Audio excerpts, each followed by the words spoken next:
And welcome back, everybody, to another exciting edition of the TV show. Moving into the holiday season with a very festive Rhea Hughes. And I don't think you could ever use the word festive to describe Angelo Cataldi, but he's over there. The very grinchy Angelo Cataldi.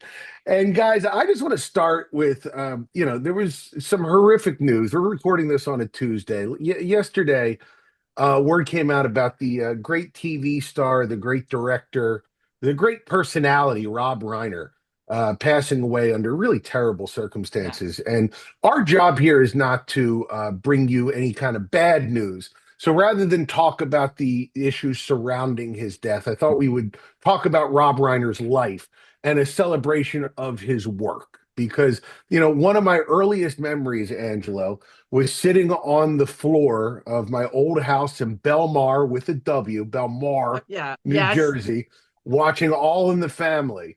It had to have been the much later seasons with my dad.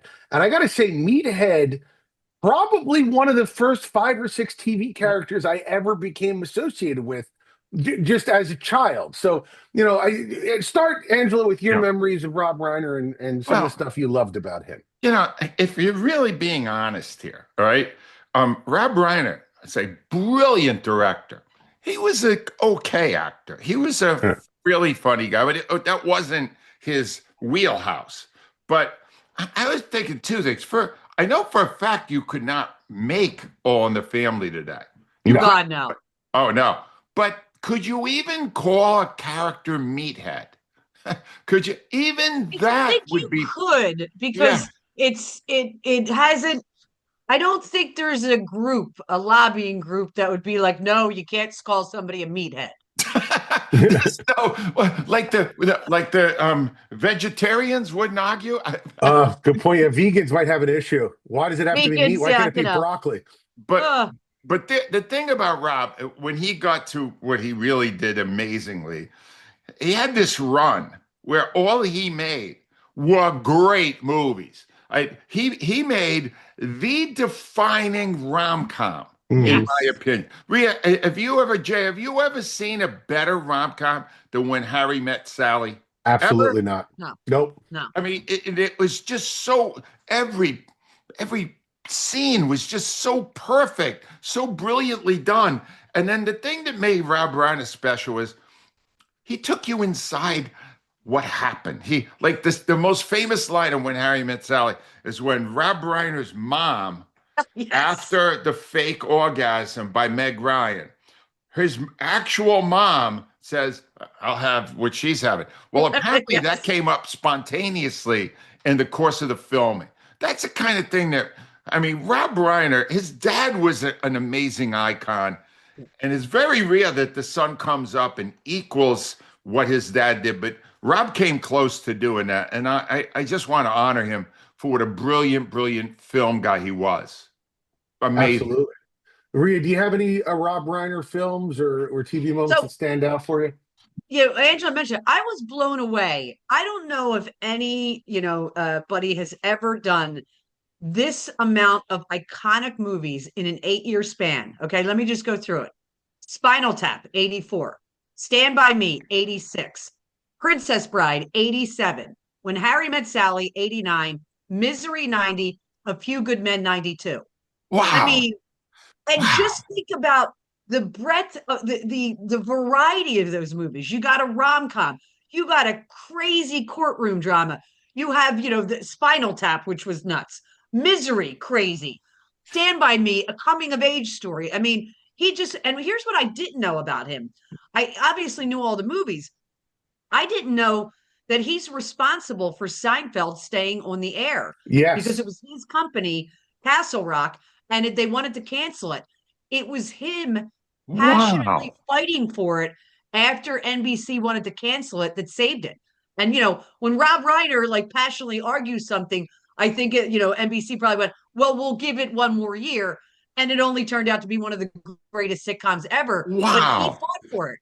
I didn't know that. I did Yeah. I not mean, know that. One if you other look thing, at the, oh, one sorry. other thing, just real quick. I didn't realize this, and I remember the character, but I didn't realize it was Rob Reiner. He was in The Bear, Angelo. He was in season 4.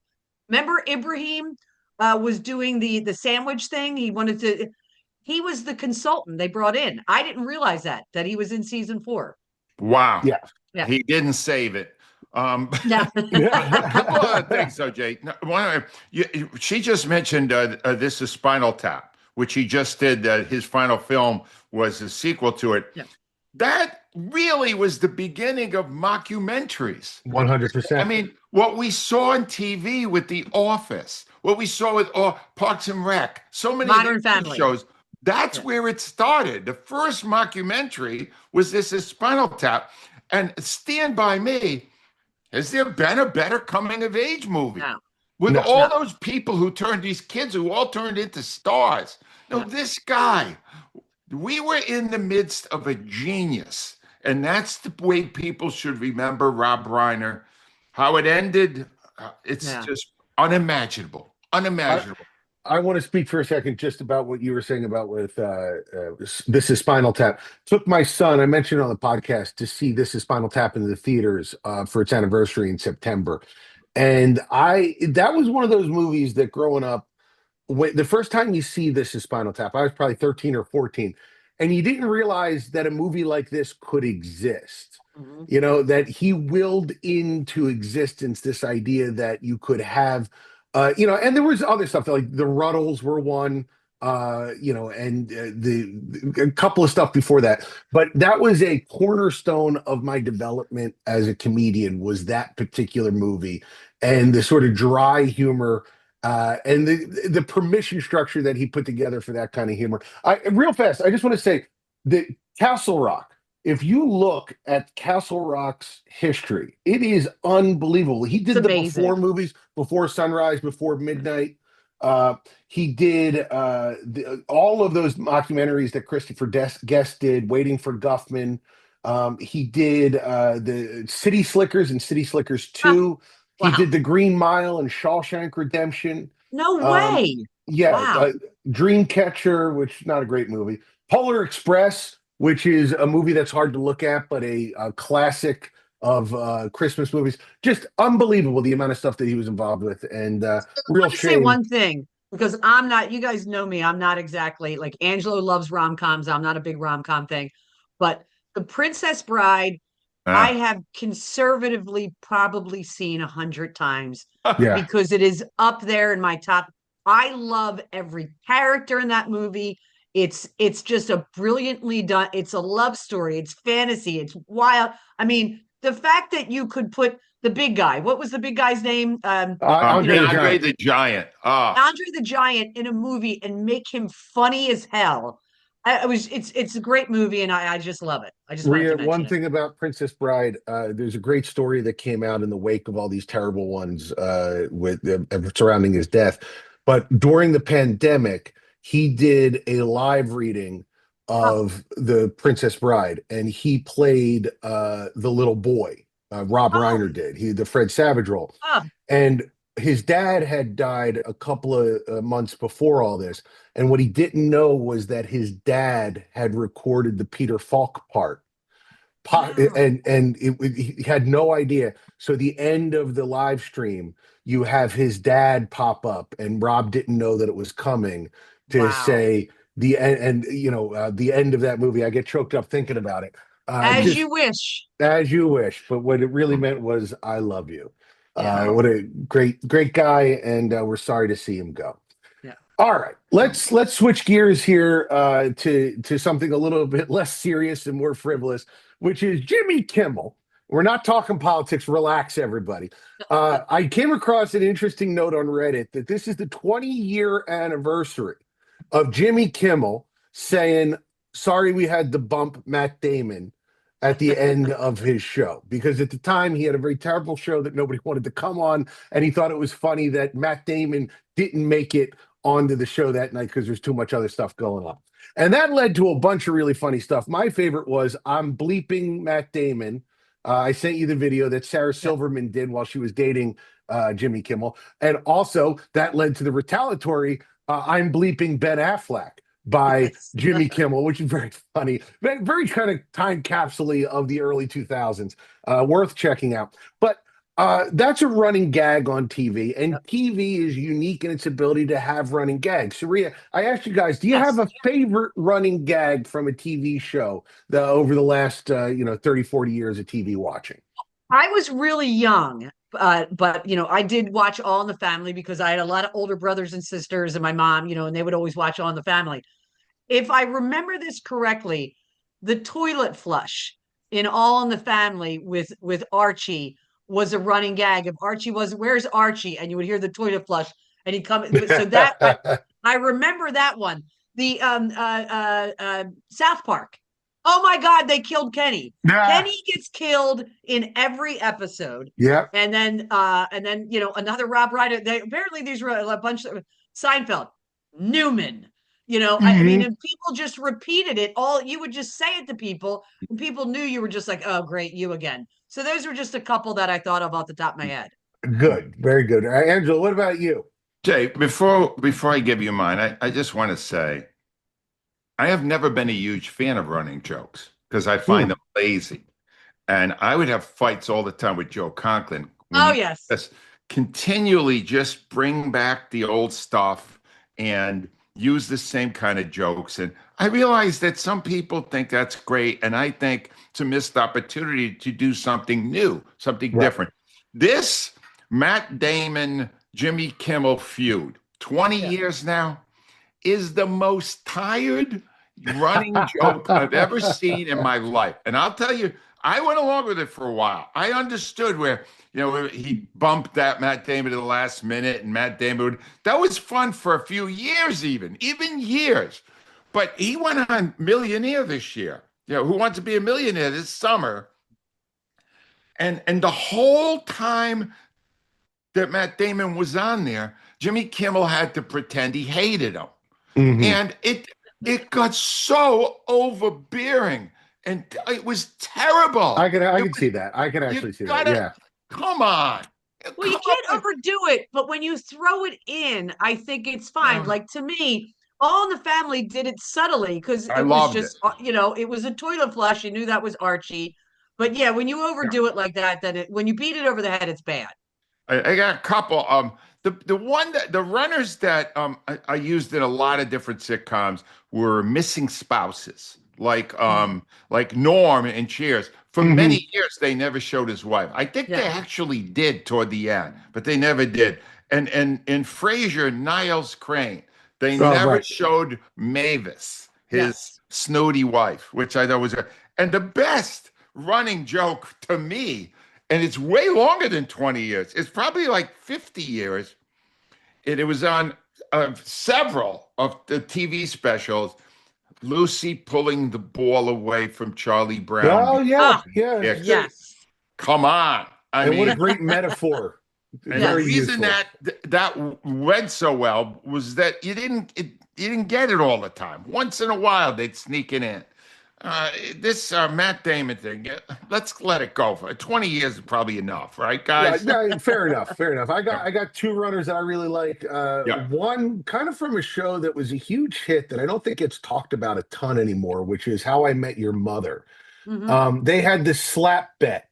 If you remember, there was a bet between Marshall and Barney that Barney was to be slapped 5 times by Marshall over the course of the show. And once a season, there'd be a moment where out of nowhere, Marshall would just slap him across the face as hard as he could. And it always was a gut laugh. You never saw it coming. It was very funny.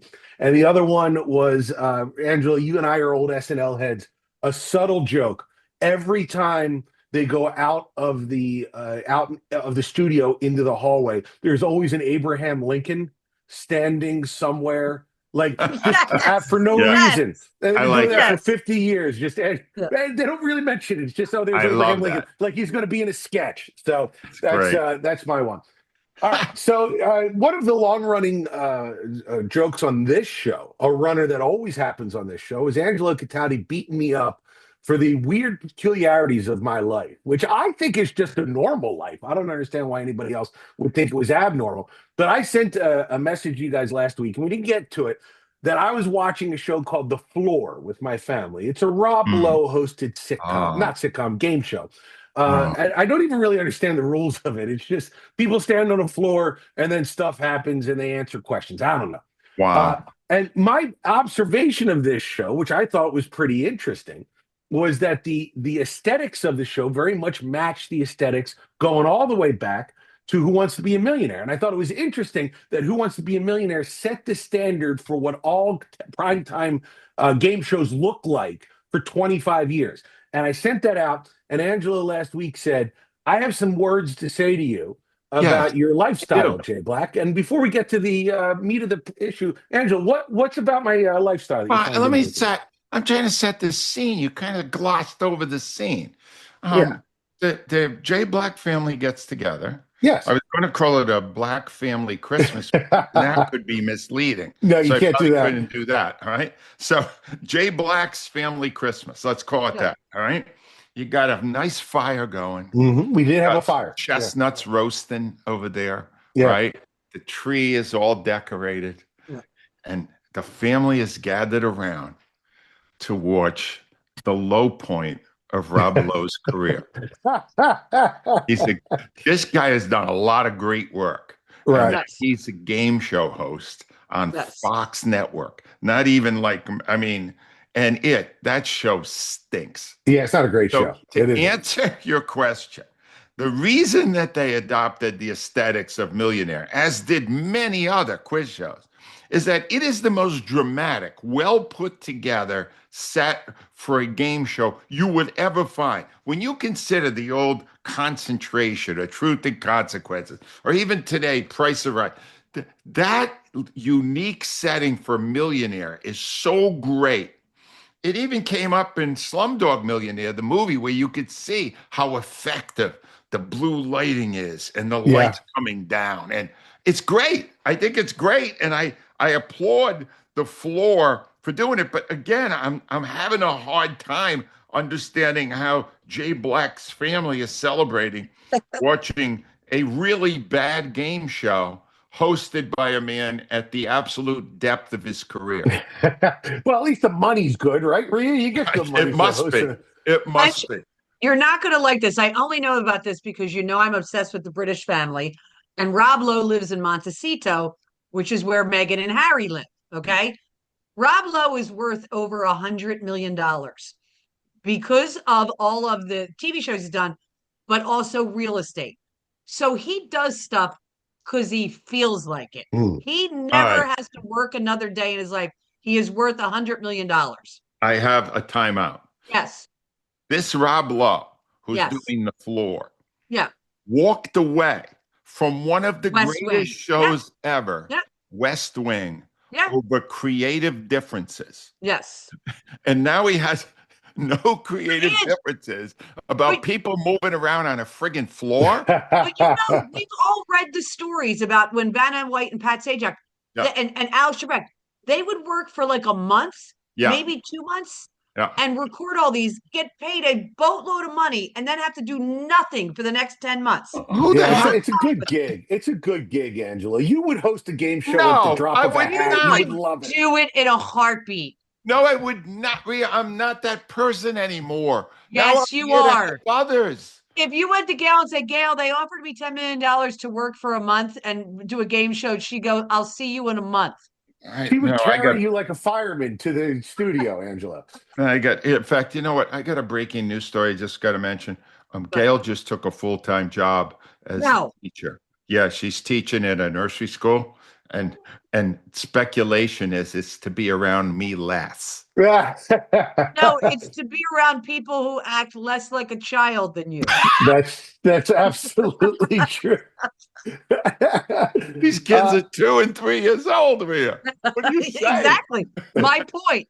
Angela, to your point about you can't say it's a Black family Christmas because my last name causes some issues. Yeah. A couple of Yeah. Christmases ago, my aunt Ginny D'Angelo got T-shirts for everybody in the extended family.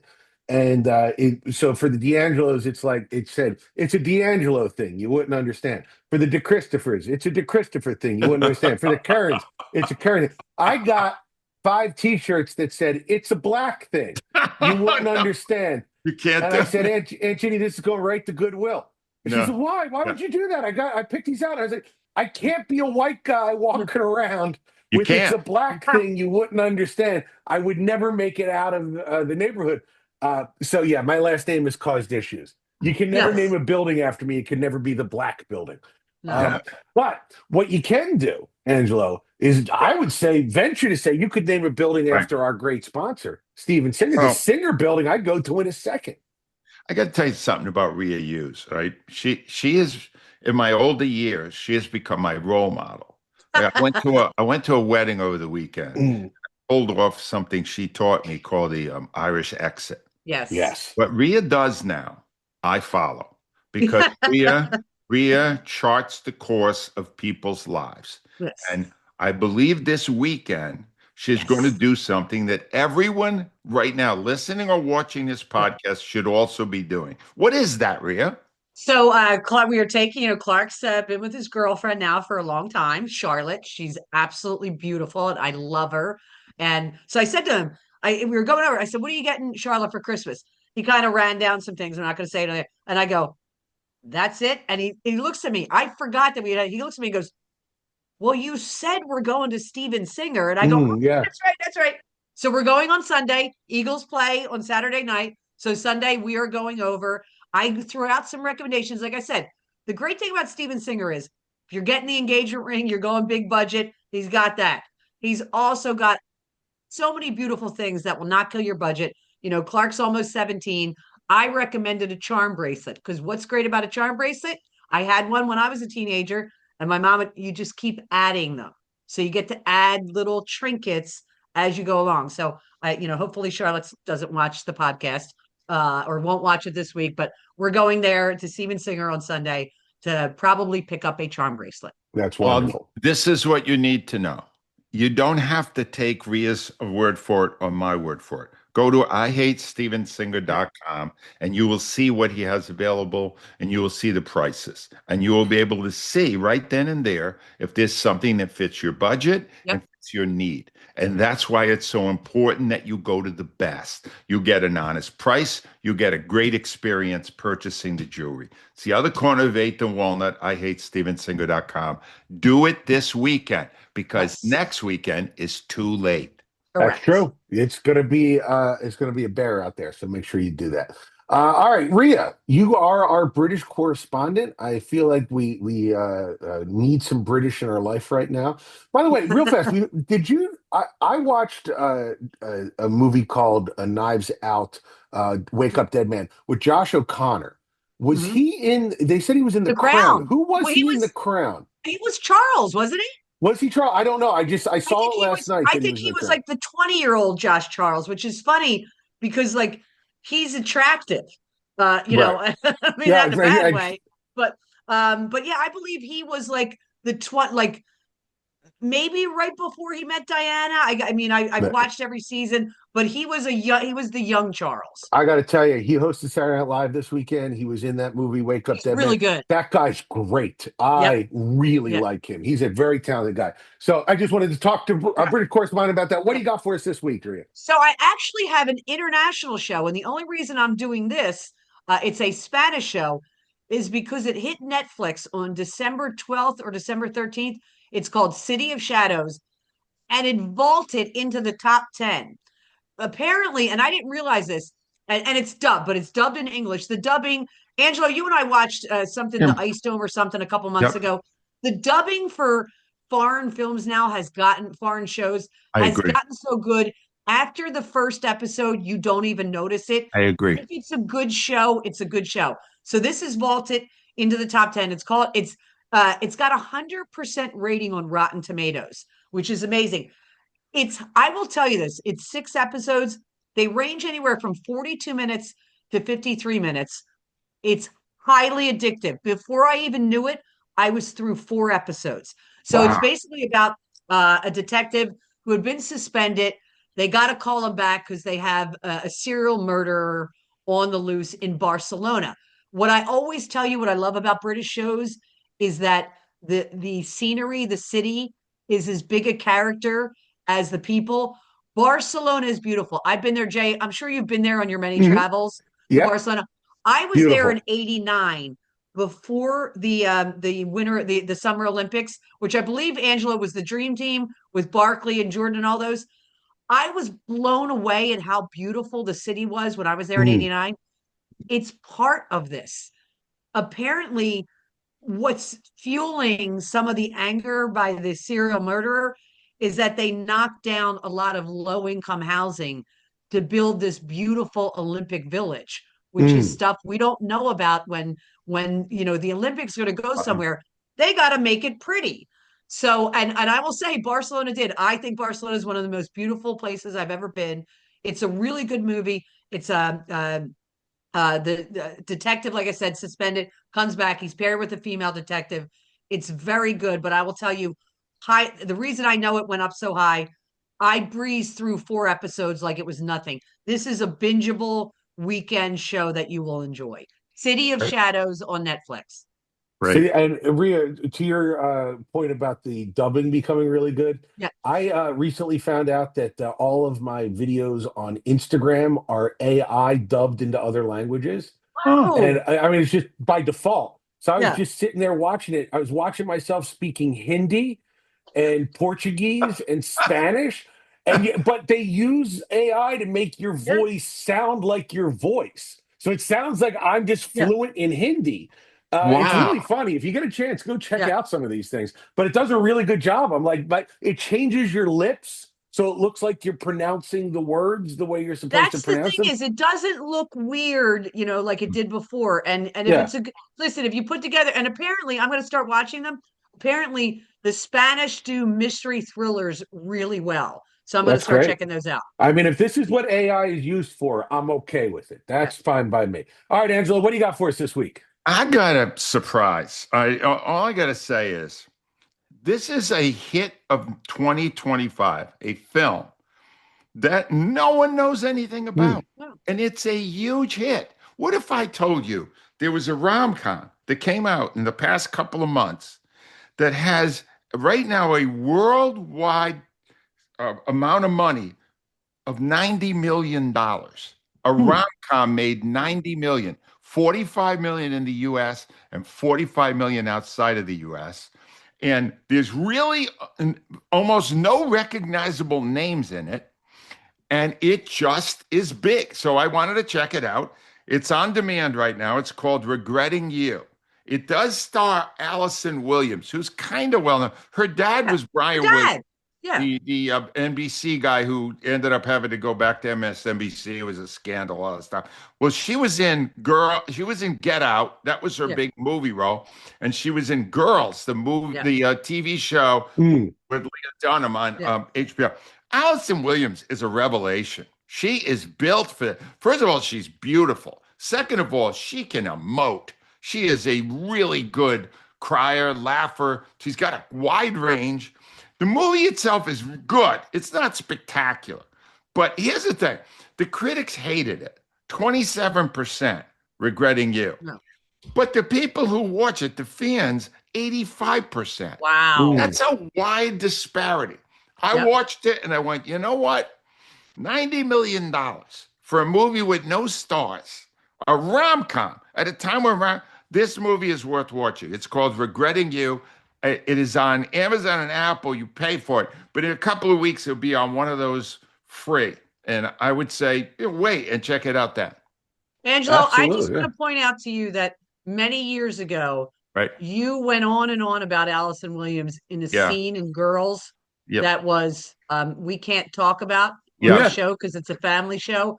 Right. It's burned in my brain. I still remember Well, it. I don't want to talk about it, Rhea, but if you're, in a warm weather place for these holidays, try renting a motorboat. I think you'll enjoy it. Give yourself a Christmas gift, everybody. All right, Angela, what did we talk about this week? Wait a minute. Aren't you going to give us a review of Knives Out? You said you saw the new one, right? Oh no, I did. I gave it a couple of weeks ago. Oh, When I okay. saw it in the theaters. I'll Okay. remind everybody because it is available on Netflix now. Netflix puts it out in the theaters for a couple of weeks, and then it pops up on the Netflix. You cannot go wrong with these movies. I was watching a little bit with my wife because she is a big fan of them, And our belief system is if Ryan Johnson and Craig Daniel Craig wanted to Yes. make 10 of these movies, I Ah, would be happy. Just keep wow. making them till you die. He is such a great presence as Benoit Blanc showing up, especially his introduction in this movie. I will not spoil it for you, but you forget that he's in the movie, and then he appears at the exact right moment. And it was an applause moment in the theaters. It's an applause moment at home. These movies are fantastic, and I honestly hope that you guys all watch them so Netflix makes a million of them. I will And watch I them till I assume you don't die. have a lot of applause moments at home. Yeah. Mm. No, no, no, no, no. Certainly not. No. Certainly not in my Right. bedroom, Rhea. Right. All I know. You know what? Here's what you should try in your bedroom. Just Yeah. maybe try that Hindi thing. Maybe Oh if you yeah. There you speak another go. language, it will, Yes. an accent always works. I just Anyway, want I just want to get rid of the sad trombone noise. I'm tired of wah, wah. here's a sampler of the great, great work of Rob Reiner. If you want to see Stand By Me, that is available on Netflix right now. Two of his great movies are on Hulu, When Harry Met Sally and The Princess Bride.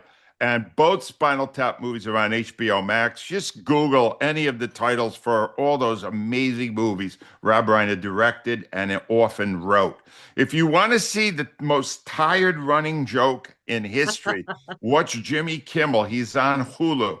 If you are, I'm going to say that for the end. If you want to see a great new show, dubbed but still great, City of Shadows, I highly recommend Regretting You, available on demand right now on Apple and Amazon. And if you really want to gather the family around to watch The Floor, it is available on Hulu. And then right after that, check into an institution because you lost your way. And I will say hi to you at that institution. Exactly. Yeah.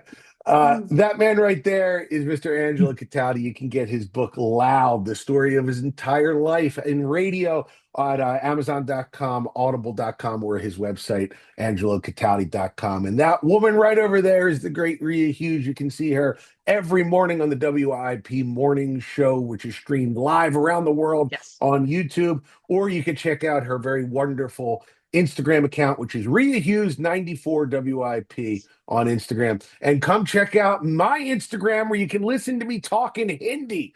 Listen to me in Portuguese. Listen to me in Spanish. I am Hello J Black on Instagram. And guys, we'll be back next week for our Christmas episode, everybody. Get ready for some Christmas. We'll see you then. Thanks for listening.